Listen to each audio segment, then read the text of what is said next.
or fiction? You decide. What happened? Okay, pause.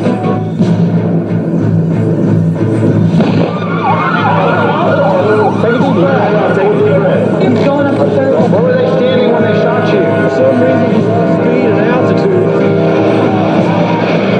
Death, the greatest mystery mankind has ever faced. I hear on the radio of a great man who's died from time to time. Everybody says wonderful things about him, but my question is, where's he gone? It's not something most people like to think about, much less talk about. But the existence of heaven, based on the readings of almost any Judeo-Christian writing, virtually guarantees the existence of its opposite domain, the fearful underworld, Hades, the kingdom of the devil, commonly known as hell.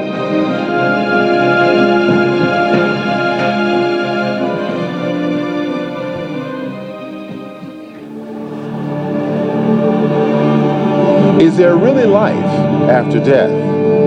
Every person has probably asked that question at least once in his or her lifetime. Do we cease to exist the day we exhale our last breath? Or is there more to it than that?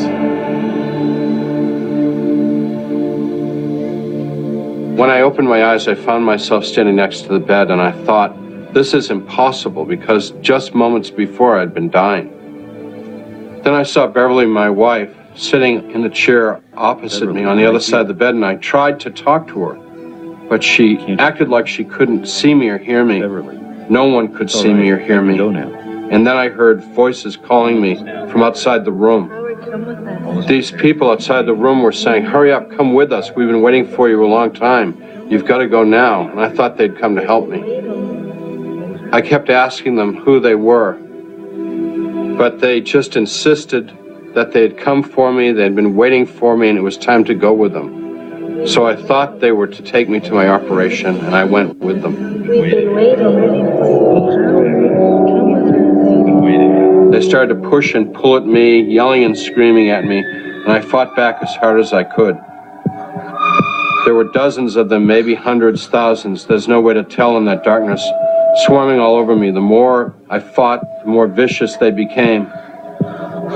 To my horror, I realized that they were tearing me apart, consuming me.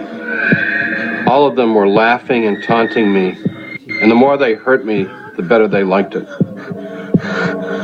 As I lay there on the ground in a fetal position, trying to protect myself from their kicks and their taunting, I heard a voice say, pray to God, and I thought, I don't believe in God.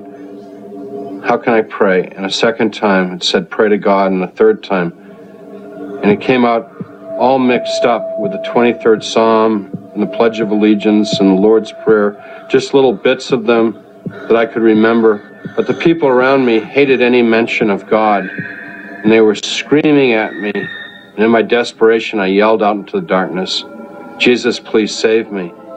And with that, a tiny light appeared in the darkness and became very bright. It was the most brilliant, beautiful light that lifted me up and filled me with ecstasy. And I knew absolutely that this was the Jesus that I'd believed in as a child. He took me out of that horrible place that I now know was hell, and we began to approach heaven. With Jesus and the angels that he called over to us, we went over my life from its beginning to the end, and I was so ashamed of the things that I had done in my life.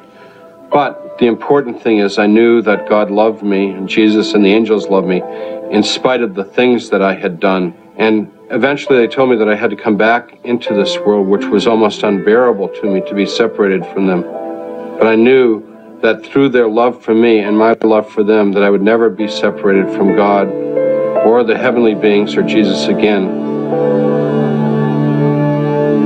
Let's have a